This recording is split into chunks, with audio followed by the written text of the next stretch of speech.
In a village called Arerara, there lived twin sisters, Taiwo and Kehinde. The girls came from an averagely comfortable family. Their parents were farmers. The twins were very popular in that village because as at the time when they were born, they were the only twins at Arerara. They were beautiful and jovial. They played with every kid and people always gave them gifts.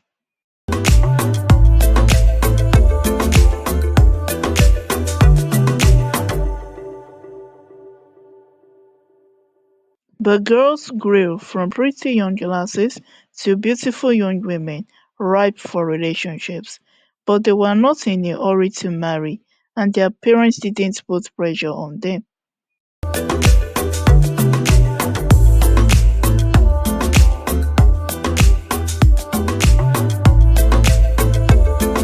Another reason they were taking their time was because of Obalola, the prince of the village and the heir apparent to the throne. His father was Obawode, the king. Obalola, an attractive handsome young man in his twenties, was considered to be the most handsome eligible bachelor in the kingdom. He had two siblings, an older sister called Ara and a younger brother, Bashiri.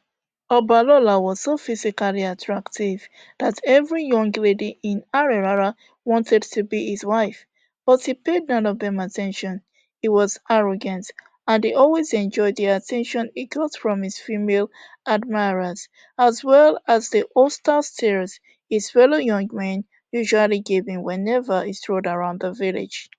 They hated him because they saw him as a threat to their relationships and their intentions for the many beautiful girls in the village. Taiwo and Kehinde were no exception.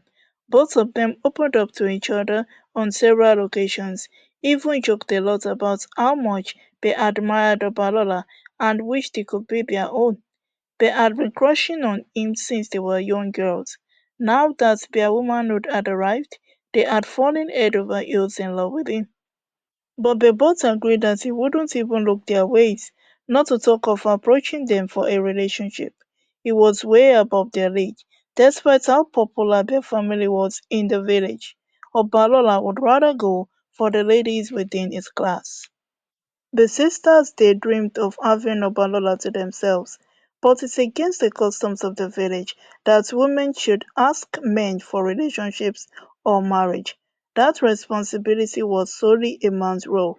This custom prevented them from shooting their shots, but they made up their minds that, should their individual dreams come true, which was very unlikely though, and Obalola came for one of them, the other twin sister would accept the verdict and support her sister. One day, the king, Obawode, called Obalola to his private chamber and told him with an authoritative tone to get married to Abeke. Abeke was a pretty damsel and a daughter to one of the prominent wealthy chiefs of the village, Chief Bobajoko. "My son," Oba Owode began, "you will be the king of this village one day, when I go to join my ancestors in the great beyond. A king must show signs of responsibility by getting married. You are old enough to have a wife. Marry Abeke and start a family, so that my mind will be at peace that I will leave my throne for a responsible successor." But Obalola would not have any of this. He refused bluntly and told his father that he wasn't ready for marriage. "Your Highness, with due respect, I can't marry Abeke or any other girl in this village," he said defiantly. "I'm too young for marriage. I don't love Abeke and none of the girls here interest me. They are not beautiful and they throw themselves at me too cheaply. I still want to enjoy myself as a bachelor for at least another 10 years before I think of marriage. I love my singlehood the way it is." Obawode spat venom and lambasted Obalola. He called his son terrible names, but Obalola maintained his stand, refusing to back down or be intimidated. Then his father gave him an ultimatum of 7 days to bring a woman home for marriage, since he didn't want Abigail, or he, Obawode, the king, would disown Obalola and banish him from the palace. Then his birthright as the heir apparent to the throne would be transferred to Bashiri, his younger brother. Obalola was scared because he knew his father would not hesitate to follow through with his threats, but he would rather die than to marry Abigail. He stormed out of his father's presence and left the palace to go clear his head, taking one of his guards with him. They strolled to the biggest river in the village, and there he saw a young lady singing with a melodious voice while washing clothes by the river bank. Her sweet voice was so enchanting that Obalola told his guard to wait behind while he walked over to the lady alone. She turned her back towards him, so he didn't see her face until he got closer.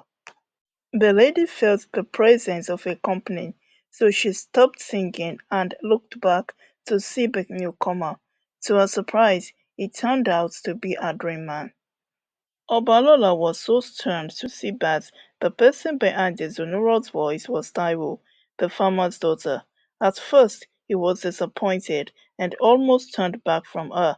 Then an idea struck his mind.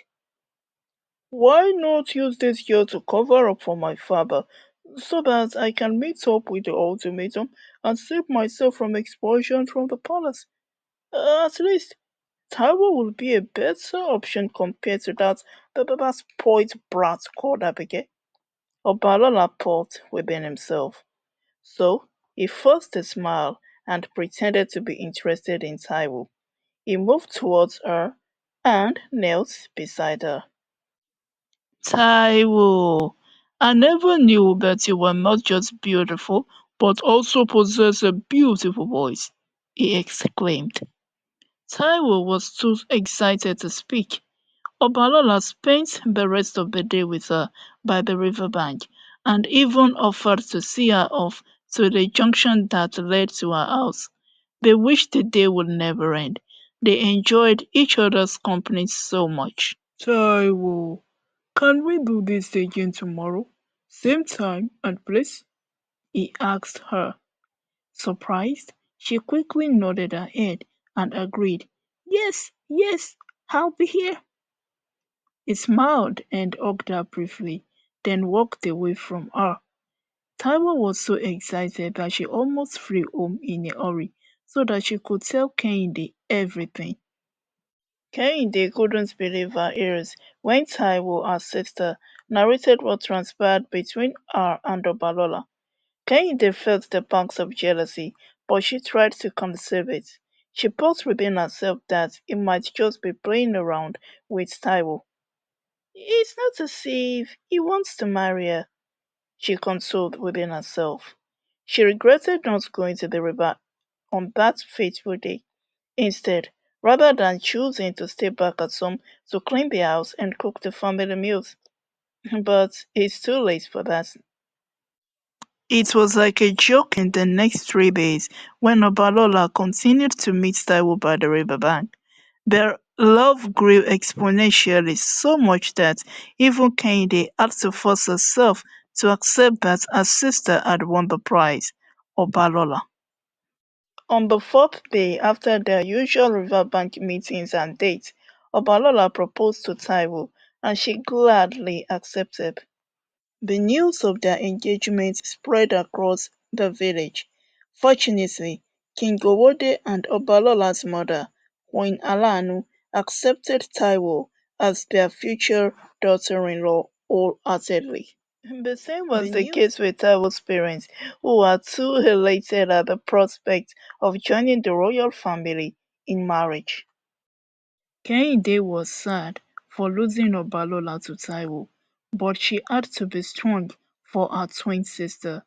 Taiwo also assured her that it's for their own good.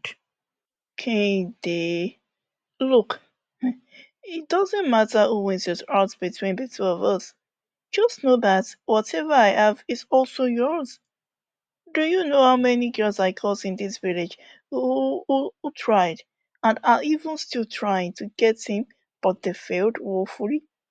Obalola chose her family above all others. What else do we want from our gods?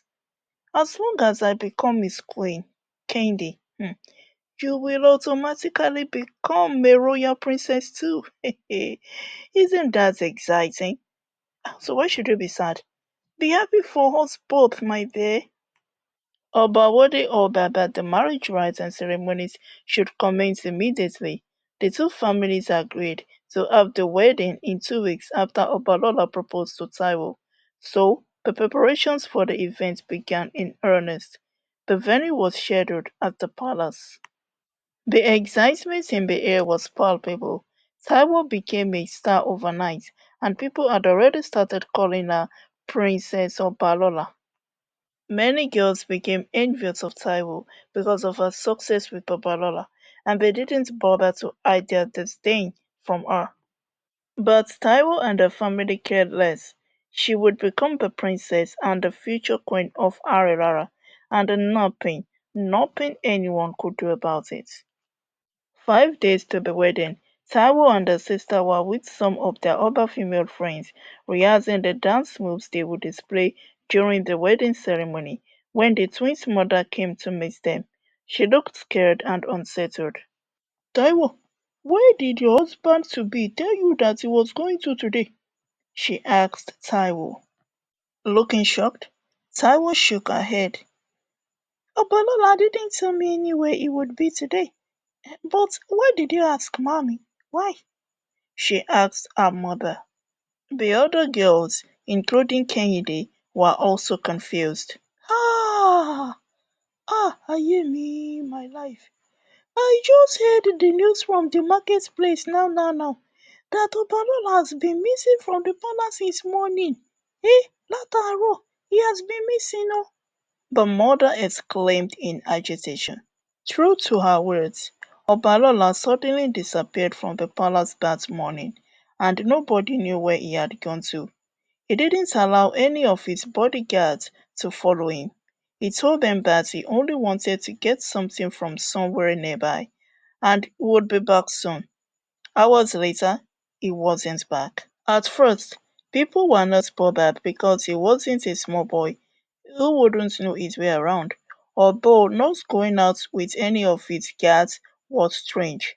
But when the next day arrived, and hours continued to transform into days without a sign of him, the whole village knew there was fire on the mountain. Obawode ordered his strongest men to form large groups of search parties to look for his son. The search teams combed the entire village, but no sign of Obalola, not even his dead body. The search continued until the proposed wedding day came and went. The day that was supposed to be a joyful day was turned to mourning. The oracle priest came to the palace the next day. In the presence of Obawode and the other chiefs, he consulted the oracle. The oracle revealed that Obalola was not kidnapped and that he was still alive. It assured the king that his son was well and one day he would return home alive. They should stop looking for him. When the chiefs asked the oracle what really happened, the oracle kept mum and stopped responding. But Obawode didn't want to give up, so he ensured that the search continued. Unfortunately, Obalola was not found, despite the search parties brushing all the nook and cranny of the village. Everyone who was close to Obalola was heartbroken. Obawode and Queen Nalanu were distraught.